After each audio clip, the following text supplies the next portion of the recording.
materi kuliah. Ya, siap, sudah siap. Kita mulai saja. Ya, kita mulai saja, oke. Kita mulai saja dengan memutar video terlebih dahulu. Iya, tapi nggak usah semua. Ya, Langsung di awal nggak usah, langsung di skip di berapa menit gitu. Ide oh iya, bisnisnya aja, ide bisnis di awal tuh. oh iya nanti saya ini ya jalankan.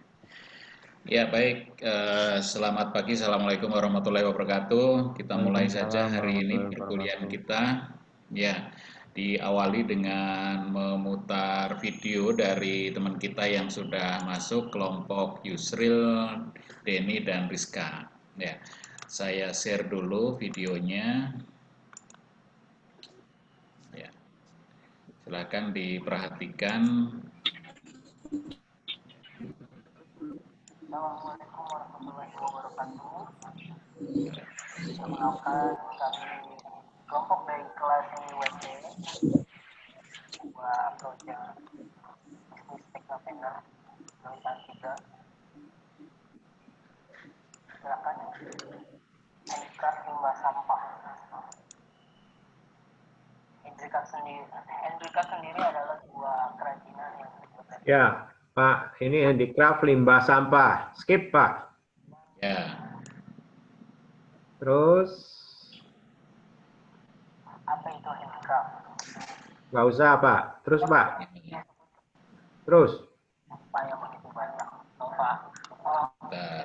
kita mempunyai alat, setahu kami, Ya, draft kebanyakan itu mungkin lebih ke cetak ya. Tapi kalau untuk handicraft limbah sampah itu jarang sekali. Dan biasanya hanya didapatkan di kota-kota besar seperti Bandung, Bogor maupun Depok ya, kebanyakan yang kami tahu. Yang kedua itu mengurangi dampak penumpukan sampah. Nah, alasan ini kami kembangkan karena sampah terlalu banyak menjadi problema dalam sebuah permasyarakatan karena sangat merugikan, apalagi banyak sekali sampah plastik yang susah untuk didaur ulang ataupun dimusnahkan. Yang ketiga, bisnis tersebut sangat menguntungkan karena bisnis tersebut digunakan sebagai hadiah maupun selamatan. Ya, ini lebih ke aksesorisnya. Ya, tapi bisnis ini oke. Ya, karena skip lagi. Skip. lumayan. Mahasiswa yang lain mohon menyimak ya. Ya, Selanjutnya, Vandal, contohnya dari bentar satu. Ya. Ini vandal. Oh ya, Vandal atau plakat ya. bagaimana cara membuat handicraft. Langkah pembuatan vandal, contohnya dari limbah sampah. Tahap pertama adalah siapkan bahan-bahan limbah plastik kemasan seperti bekas saset kopi, ciki, sabun, air, dan bubuk dan lain-lainnya. Limbah plastik yang dikumpulkan dipastikan sudah bersih dan tidak ada kotoran yang menempel pada kemasan plastik tersebut. ya, Yang kedua, plastik bekas sabun liquid sebaiknya plastik di sebelah menjadi 2 bagian. Ya, Pak lewat. Isi terlebih Ya. dahulu hingga benar-benar seharusnya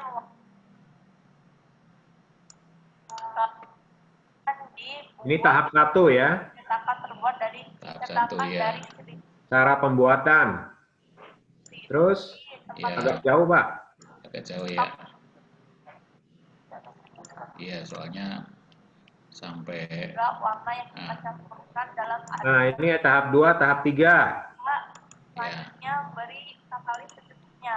Jangan terlalu banyak, akan mengakibatkan panas dan produk akan Di tahap 2 itu bicara bahannya resin.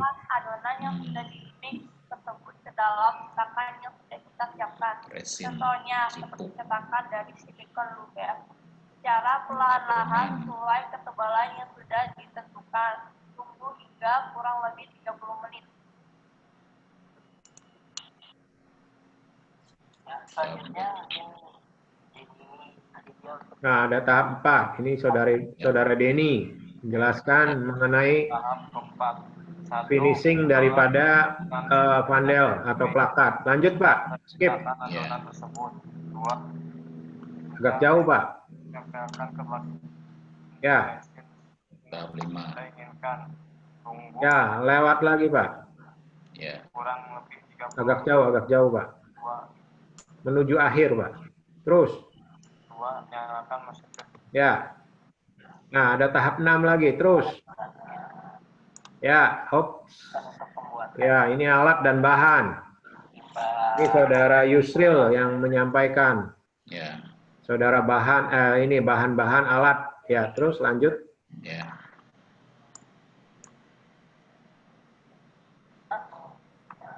Contoh. hanya Ya, contoh produk. Metode pemasarannya mana ya? Sebelumnya nih, sedikit. Sebelumnya. contohnya Tahap 6. Contoh produk. hanya Oh, terus. Habis. Nah, ini Nah, pemasaran. pemasaran. Pemasaran di sini di pause, Pak. diharuskan untuk Siap. Ya. Nah, ini kan menggunakan sosial media, bekerja sama dengan lembaga-lembaga pemerintahan atau bidang lain, menawarkan secara langsung pada konsumen pembeli yang tertarik dengan kerajinan tangan. Ada 3 aspek. Ya. Baik, saya mulai ya membahas mengenai ini. Assalamualaikum warahmatullahi wabarakatuh. Waalaikumsalam. Selamat Wabarakatuh. pagi, salam sehat buat kita semua. Ya. Di video saudara Yusril Fatullah Aji, saudari Rizka Fadilah Saputri, dan saudara Denny Aditya. Ide bisnisnya bagus. Kenapa bagus ide bisnisnya? Masih ada peluang pasarnya. Masih ada peluang pasar, bicara handicraft. Gitu. Yang kedua, peluang pasarnya seharusnya karena bahannya disebut limbah sampah. Ya, disebut limbah sampah. Berarti modalnya relatif lebih kecil. Meskipun butuh resin. Resin itu cairan yang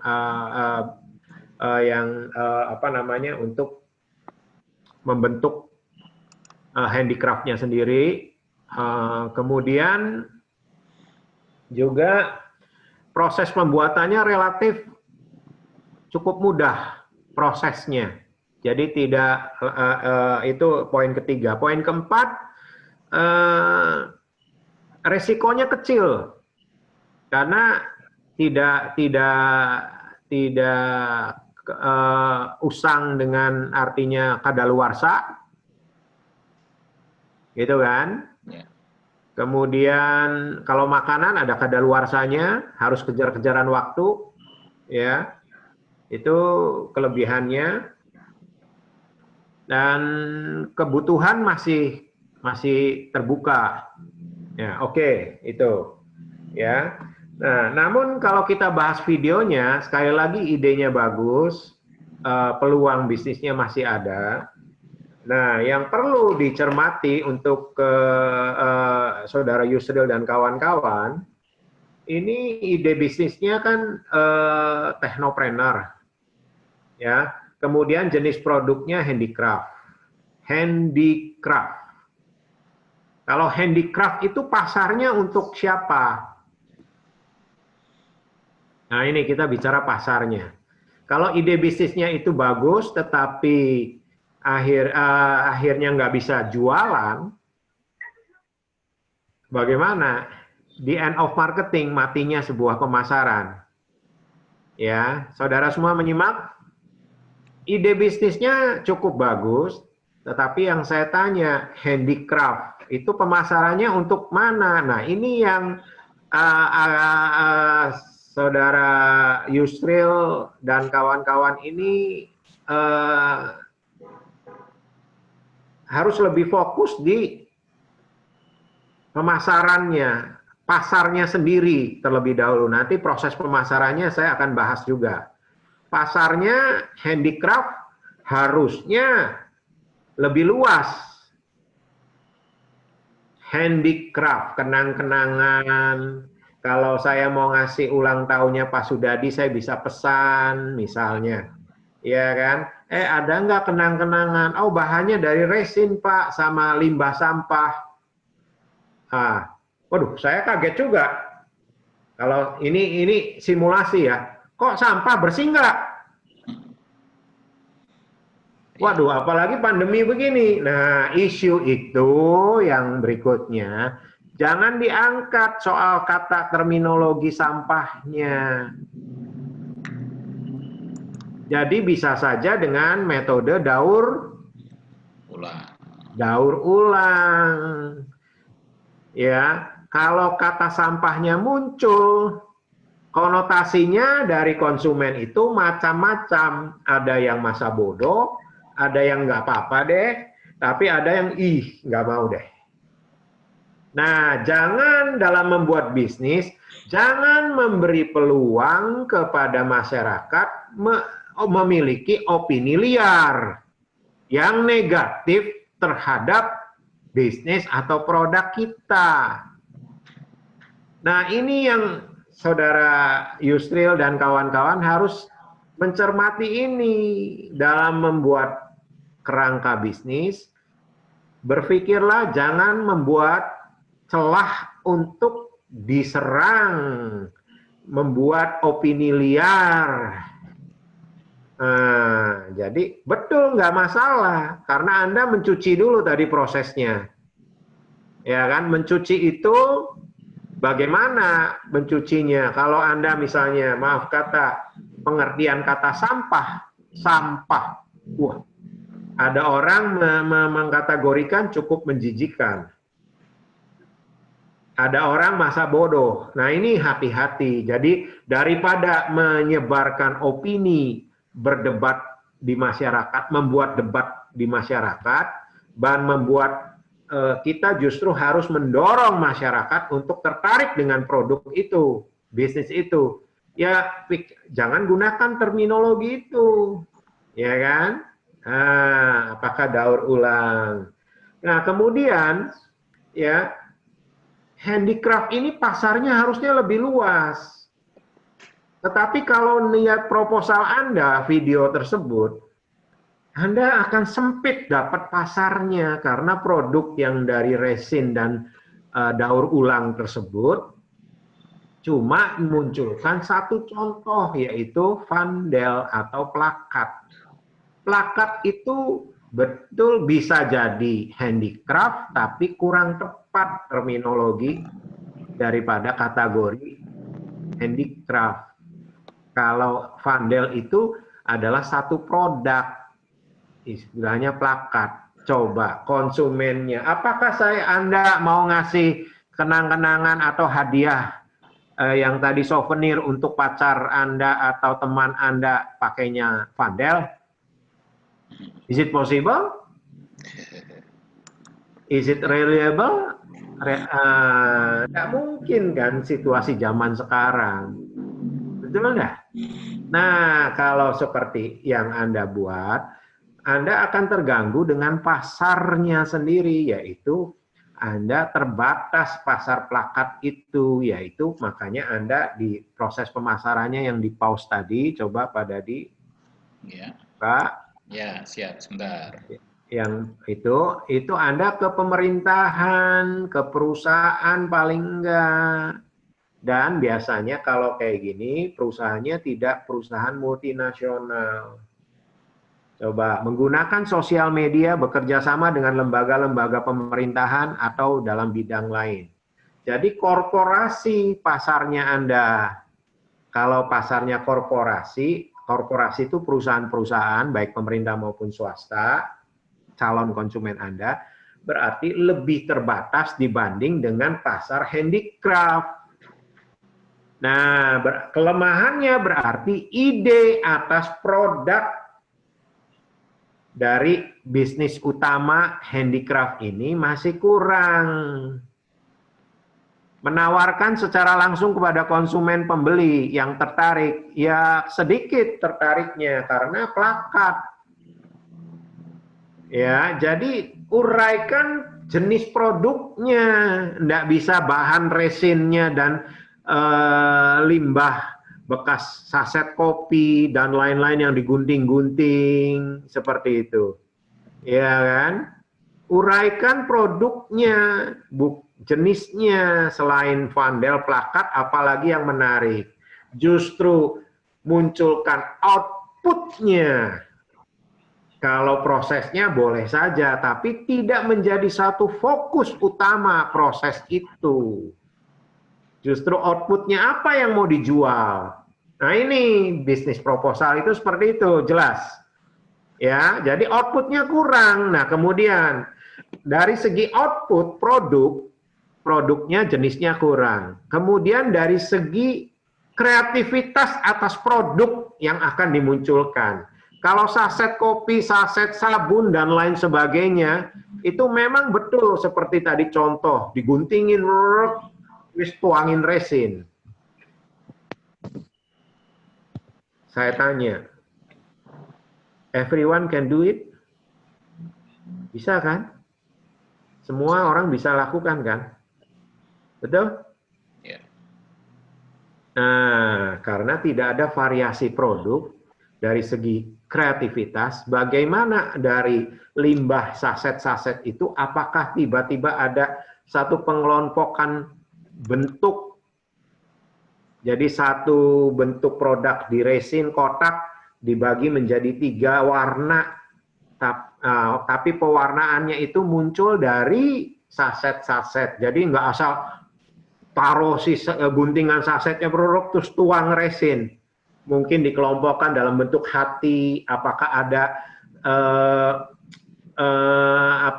kerangka hati, kemudian ditaruh guntingan sasetnya sehingga dibatasi dengan kerangka daripada hati, ya toh?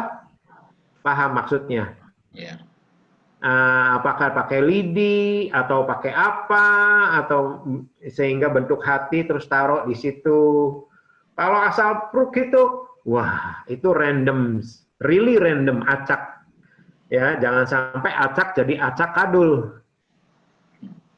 Nah, ya kalau sekali boleh, tetapi kalau berulang-ulang orang repeat order, bentuknya kayak gini aja. Nah, handicraft lebih pada cenderung personalisasi. Produknya personalisasi. Kalau vandel plakat, bentuknya lebih kepada generik produk untuk perusahaan memberikan kenang-kenangan. Dibedakan paling nggak dengan kuningannya saja. Nama perusahaan dan eventnya. Oke? Itu ya. Nah, kemudian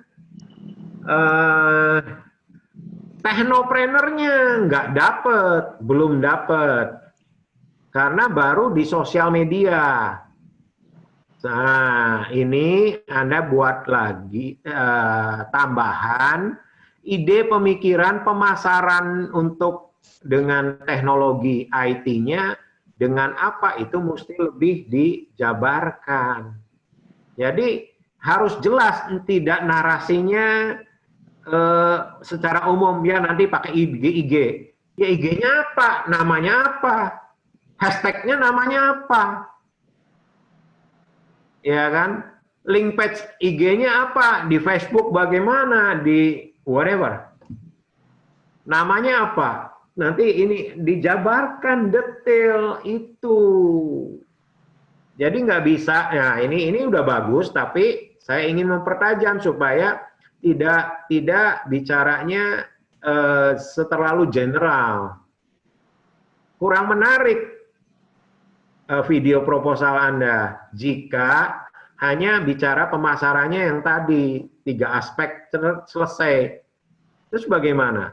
Nah, di proses pemasaran itu target melalui IG bagaimana? Target melalui Facebook, followers dulu, bukan ordernya.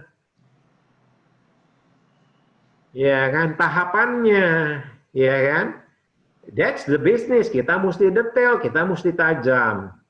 Coba perbaiki mengenai proses pemasaran di bab ketiga itu. Ya kan? Harus detail. Apakah butuh apps? Aplikasi? Kalau misalnya masih sosmed, sosmednya apa saja? Namanya apa? Kemudian nanti formatnya, fotonya apa? Nah ini. Ya.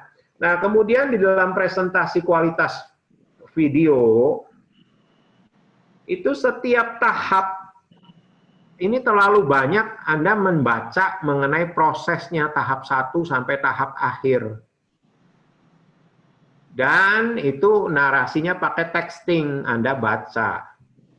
Kalau dalam bisnis kurang menarik, sangat tidak menarik, Saudara Yusril dan kawan-kawan. Jadi kalau mau lebih menarik, zaman now, di video Anda bikinlah simulasi bahan utamanya apa. Bahannya yang difoto atau di video, di shoot. Ini nggak usah setiap itu prosesnya bagaimana. Apakah Anda coba buat dulu, ada satu orang buat, kemudian lagi di video step by step-nya. It's not easy, ini tidak gampang, tapi itu berkualitas.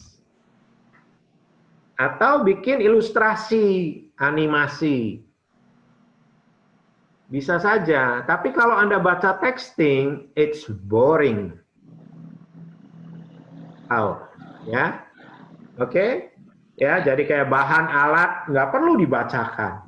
Kalau misalnya dimunculkan dan nggak usah sampai alat yang kecil-kecil, misalnya kalau toh ada jarum, misalnya disebut jarum, nggak perlu, alat utamanya saja, ya, dan dicukup dengan foto. Saya rasa itu, jadi tadi perbaikannya Anda mesti produknya sangat kurang, artinya jenisnya diperbanyak karena lari dari konteks. Konteks awalnya handicraft. Ya, tetapi hasil output produknya belum masuk di judul handicraft. Karena apa? Karena jenis produknya perlu diperbanyak.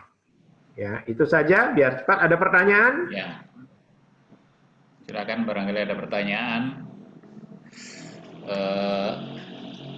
Denny, terutama Denny, Yusril.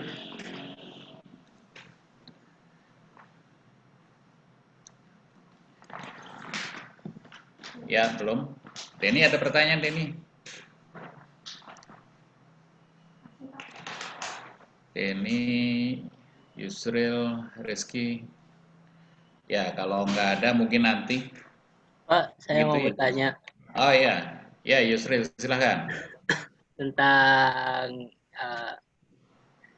bisnis handicraft ya, mungkin kalau kita mencantumkan seperti video pembuatan handicraft itu tersebut, apakah diperbolehkan? Kalau soalnya saya juga punya untuk video pembuatan dari awal tahapan sampai benar-benar pembuatannya. Ya, saya udah nangkep. Saya jawab. Anda mau bisnisnya sebagai YouTuber untuk menjual jasa, menangkap jasa proses pembuatan handicraft, atau Anda ingin memasarkan handicraft hasil produk Anda? Nah, itu yang akan menjawab, sehingga proposal bisnis dalam video itu tidak perlu detail proses pembuatannya kalau Anda ingin membangun bisnis handicraft. Tapi kalau Anda ingin jadi blogger, YouTuber, Anda nggak usah bikin proposal bisnis seperti tadi, tetapi Anda mengekspos proses pembuatan by video dari awal membuat dengan resin sampai dengan selesai. Tahu bedanya sekarang? Ya Pak. Jadi kalau bicara untuk create bisnis produk handicraft, tidak perlu detail proses pembuatannya. Malah kadangkala bisa berbalik, jadinya tidak bagus karena ada sesuatu yang nggak sempurna di pembuatan prosesnya, malah jadi ada liar dari masyarakat yang melihatnya. Liar itu artinya opininya, wah ini nggak bagus nih. Nah itu jangan. Menghindari itu ya udah jangan detail proses video pembuatannya. Tetapi apanya? Ide bisnisnya, contoh-contoh produk, gitu loh. Ya kan? Kalau mau ada video singkat, flash saja mengenai prosesnya, tapi ada yang di-skip di tengah-tengahnya, bisa saja kan? Dilompat. Nah, kemudian muncullah outputnya, ini produknya ini, di-shoot. Nah, yang menarik justru outputnya. Yang menarik justru ada yang saya pernah cerita mengenai apa sih istilahnya itu jualan skrip, bikin boneka. Ya. Ya toh, skripnya itu apa sih kayak source code-nya kalau di program itu. Iya. Source code-nya if bla bla bla ini texting semua. Itu yang dijual pakai PDF. Tapi cara memasarkannya tidak menampilkan isi daripada source code-nya. Tapi memasarkannya adalah produk bonekanya nih, jadinya kayak gini. Outputnya. Pada waktu setengah jadi, nih kayak gini. Pada waktu awal benang masih benang, kayak gini nih, ada jarum di shoot. Kemudian lompat 1/4 jadi. Lompat 3/4 jadi. Lompat 100% jadi. Ini bonekanya kayak gini. Kalau Anda berminat, nih skripnya ini. Paham sekarang? Ya, oke. Lanjut. Ada pertanyaan lagi? Yusril, udah cukup ya? Ya, cukup Pak. Terima kasih Pak. Ya, Yusril. Sukses ya. Semangat. Itu bagus idenya. Ya, diperbaiki ya. Nanti Ya, Pak. saya lihat lagi. Oke, Pak. Sekarang mengenai masuk ke topik. Nanti yang video baru masuk untuk evaluasi minggu depan. Yang lainnya saya tunggu. Ya. Kan dibahas supaya jadi tahu, nggak salah. Kan daripada Anda panggil orang lain berbayar.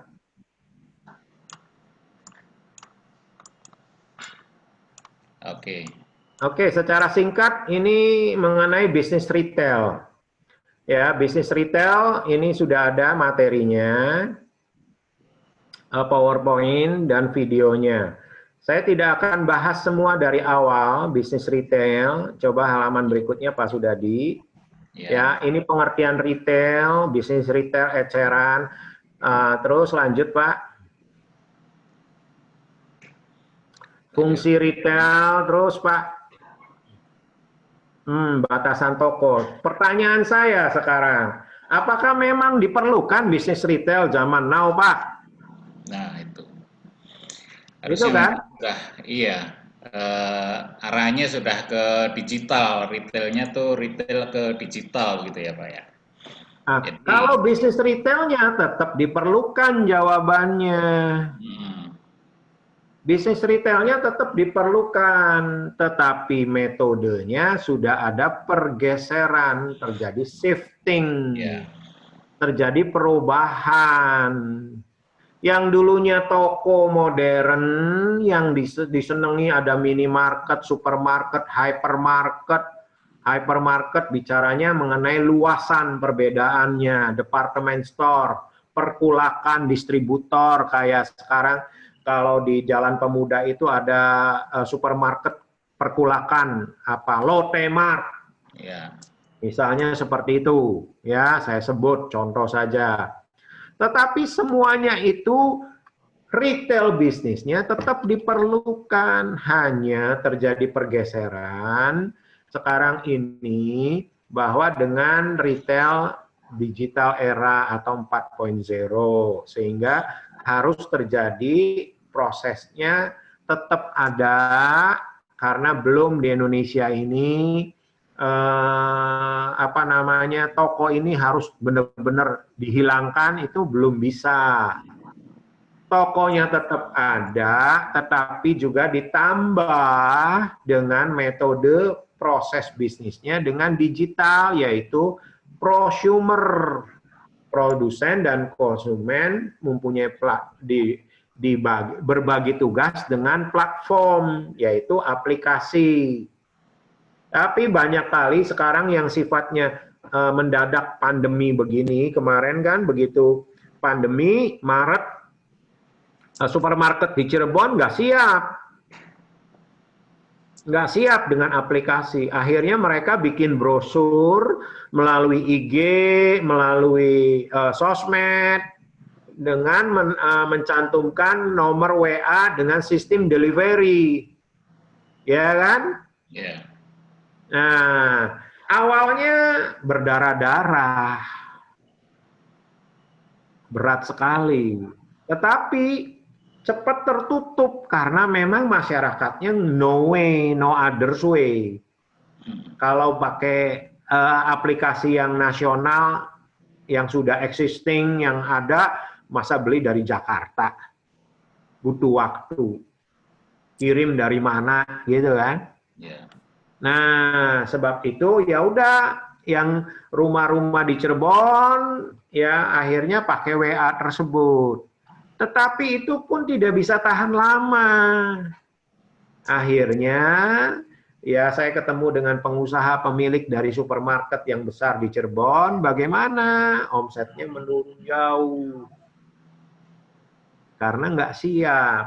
Jadi istilahnya tambal sulam dengan teknologi digitalnya, sementara waktu dengan WA dan lain-lain tersebut. Belum siap. Nah, toko modernnya, retail bisnisnya tetap ada, tetap harus ada. Tidak bisa hilang. Itu karena terjadi kebutuhan antara demand dan supply tetap ada.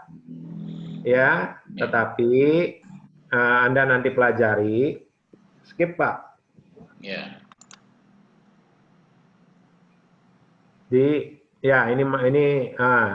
Ini Anda pelajari nanti. Sistem distribusi tetap ini mesti ada, manufacturing, wholesaler, retailer, consumer ini tetap ada, tetap. Tapi ada distribution channel digitalnya pun, digital channelnya juga terjadi, ya kan? Nah, jadi tidak usah, Anda nggak usah khawatir belajar ini. Sebab itu ditambah dengan halaman, Pak, terus tentang mengenai bisnis digital. Nah, ini peranan retailer dalam proses pemilihan, ini tetap ada. Tren dalam distribusi, terus globalisasi, oke. Nah, terus Pak, terus ini tradisional, modern. Nah, oke, tradisional dulu Pak. Contoh pasar tradisional. Saya ingin menggugah Anda, ya, jangan kita itu tertutup idenya atau tertekan idenya dengan adanya startup yang sudah ada atau unicorn yang sudah ada. Harusnya kalau Anda lihat peluang, pasar-pasar tradisional di Cirebon itu butuh aplikasi. Aplikasi, karena kalau kebutuhan di pasar tradisional, transaksi barang produk yang dijual belikan itu tidak bisa menunggu 3 hari, 4 hari karena mau masaknya hari ini, pagi nanti buat makan siang, kan gitu setiap rumah keluarga. Nah, cuma gimana nih kalau terjadi kayak PSBB atau di pasarnya sudah terkena COVID. Kira-kira orang tua Anda mau pergi, Anda pasti ngomong, "Mah, jangan ke pasar itu." Nah, Tapi kebutuhan tetap ada. So what? Bagaimana polanya? Caranya dengan adanya platform harusnya diciptakan. Ini peluang mestinya buat mahasiswa. Bagaimana lapaknya? Bikinlah lapak-lapak yang seperti di pasar tetapi pakai digital. Laku, saya yakin. Bila perlu nama pemilik lapaknya, Ibu Erni, Ibu siapa yang jual sayur tomat. Pakai kategori. Itu pasti kalau dengan analisis yang tepat bisa menolong daripada pasar tradisional tetap jualannya, retailnya. Bagaimana? Delivery, pakai delivery. Tapi pakai aplikasi. Karena setiap lapak di pasar tradisional itu punya pelanggan tetap. Nah, ya penjual tomat, cabai itu punya pelanggan tetap. Penjual daging ayam itu punya pelanggan tetap. Nah, si ibu itu kita interview, Bu, pelanggannya ada nomor HP-nya apa? Kita broadcast. Nanti kalau mau pesan bisa ini. Nanti ke lapaknya ibu. Kita pembuat aplikasi bisa dapat dari transaksi fee. Itu harusnya ada ide itu. Ya, lanjut Pak di halaman terakhir. Ya. Yang mengenai transformasi. Sudah cepat, Pak.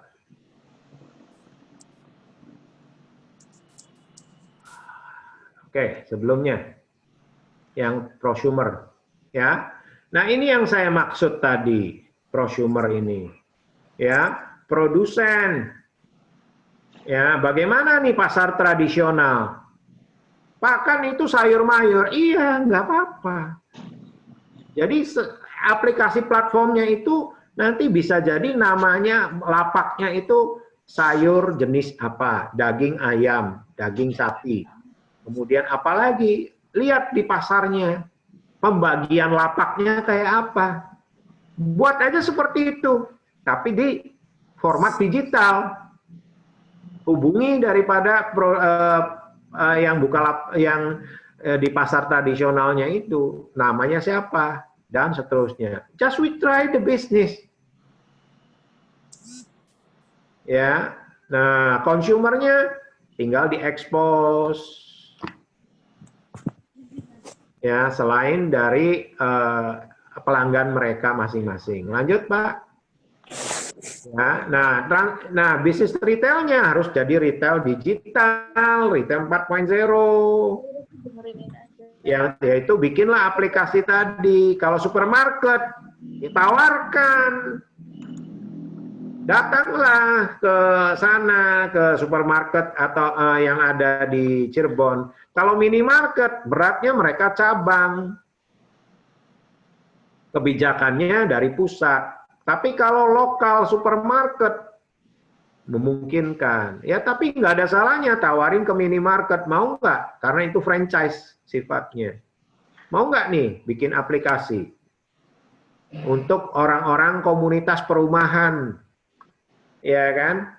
Lingkupnya. Jadi nanti aplikasi pun larinya ada yang skala unicorn, juga ada skala komunitas, yang dimana melayani barang-barang yang cepat habis dan dibutuhkan saat itu juga. Tetapi kalau unicorn seperti yang besar-besar itu adalah konsumen akan membeli barang yang masih butuh waktu 2-3 hari karena pengiriman. Tapi kalau sayur mayur kebutuhan sehari-hari, bicaranya di komunitas. Kalau ada minimarket itu pemiliknya atau apa, bagaimana kalau saya bikinin aplikasi tapi khusus untuk komunitas? Lebih gampang lagi. Ekspos promosi aplikasinya ke komunitas, bikin flyer, masukin ke rumah-rumahnya di Perumnas. Nih kalau mau pesen, ini barang-barang ini bisa buka aja aplikasi ini, delivery order. Nanti barangnya dari supermarket ini, kan nggak apa-apa. Kalau perlu Anda bikin aplikasi itu untuk beberapa minimarket. Mana yang dia klik silakan, yang milih konsumennya kok. Jadi seperti itu misalnya ya. Atau Anda bikin lagi minimarket sendiri dalam bentuk digital. Yang dimana nanti Anda pesen dengan yang tadi distribution channel-nya Anda hubungi. Ya, lanjut Pak. Ya, seperti itu prinsipnya ya. Tantangannya ya saya udah jelaskan lah itu, saya tidak perlu teoritis. Anda nanti wajib membaca ini, mempelajari, kemudian video yang sudah dibuat oleh tim dosen kewirausahaan. Ya, nanti ada kuisnya di situ karena nanti ini bahan untuk UAS. Ya, dan penajaman saya ini berfungsi baik secara pengetahuan, juga memotivasi Anda untuk berani memulai di dalam bisnis. Saya rasa itu dari saya, tidak panjang lebar. Kalau ada pertanyaan mengenai bisnis retail, saya kasih kesempatan. Ya, oke, silakan barangkali ada yang mau bertanya. Oh, belum ada yang jawab ya. Lewat chat juga boleh. Seharusnya dari tadi lewat chatnya. Oke, saudara-saudara, teman-teman, adik-adik. Kemarin ada yang tanya mengenai pasar modal tuh. Iya. Karena pasar modal itu futures dan itu legal. Undang-Undang Nomor 8 tahun 1995. Ya. Jadi itu menarik juga untuk pasar modal, baik obligasi maupun stok saham itu sangat menarik. Kemarin siapa tuh yang nanya, bagus sekali. Ya, itu sebenarnya kalau di dunia yang sudah maju itu dan di Indonesia sudah mulai di S2. Ya, tapi kalau di kita memang ada, saya bisa bantu untuk menjelaskan mengenai pasar modal. Ya, saya juga ya ada knowledge untuk pasar modal, saya bisa sharing untuk saudara semua, karena itu lahan semakin sempit ke depannya. Platform pun akan semakin terbatas pemainnya. Ya, tetapi pasar modal itu akan tetap bertahan karena itu adalah perputaran uang yang besar sekali dan siapapun bisa masuk. Berapapun mau istilahnya 1 juta rupiah pun memulainya itu bisa. Ya. Dan kita bisa pilih sahamnya. Kalau kita anggap misalnya ada saham yang haram sesuai sudut pandang agama, nggak apa-apa, ada. Misalnya, saya nggak mau beli perusahaan yang menjual alkohol. Nggak apa-apa. Itu hak. Ya kan? Tapi Pemda saja ada yang memang memproduksi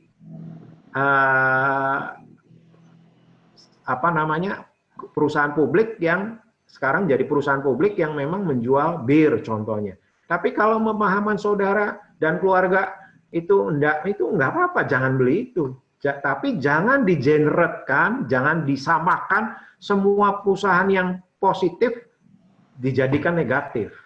Karena itu ada undang-undangnya. Nah, ini prolog dulu. Ya kan, Undang-Undang Nomor 8 kalau nggak salah, tahun 1995. Ya.